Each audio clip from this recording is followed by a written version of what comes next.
Hello dear students, ये रहा next MCQ. The magnitude of J cross के is equal to. आपके पास दो यूनिट वेक्टर्स है, एक है जे एक है के। इनका जो मैग्नीट्यूड आंसर आएगा उसका मैग्नीट्यूड किसके बराबर है। तो मान लेते हैं ये एक्स एक्सिस, ये है वाई एक्सिस, ये है जेड एक्सिस। अब आप सब जानते हैं इसको ओरिजिन बोलते हैं। हम x पर i मान लेते हैं, i यूनिट वेक्टर जिसका मैग्नीट्यूड 1 हो और डायरेक्शन x एक्सिस में हो। y पर हम क्या मान लेते हैं, j मान लेते हैं, और j पर हम क्या मान लेते हैं, k मान लेते हैं। आप हमसे क्या बोल रहे हैं कि j क्रॉस k का जो मैग्नीट्यूड आएगा वो क्या है। यानी अगर हम j से k की तरफ क्रॉस करें, सो j क्रॉस k क्या आएगा, इसका मैग्नीट्यूड मॉड निकालिए, मॉड मैग्नीट्यूड।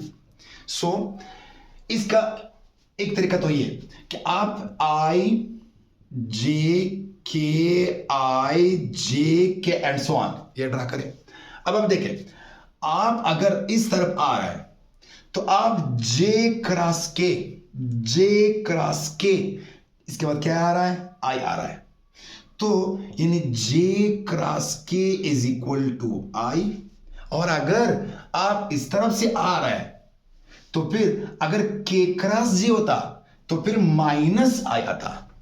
यानी अगर आप k क्रॉस j आ रहे हो तो ये माइनस i आएगा इस तरह। अब चूंकि आप इस तरफ से आ रहे हैं, सो j क्रॉस k का जो वेक्टर आंसर है वो क्या है, i है। अब आप जानते हैं i क्या है, i तो एक यूनिट वेक्टर है और यूनिट वेक्टर का मैग्नीट्यूड क्या होता है, 1 होता है। इट मींस अगर मैं j क्रॉस k का आंसर इसका मॉड लूं तो i का मॉड तो 1 है। यानी आप ये कह सकते हैं कि j क्रॉस k का जो मैग्नीट्यूड मॉड है वो 1 है, जो आपको ऑप्शन नंबर ए में नजर आ रहा है। सो j क्रॉस k का जो मॉड है वो क्या है, 1 है।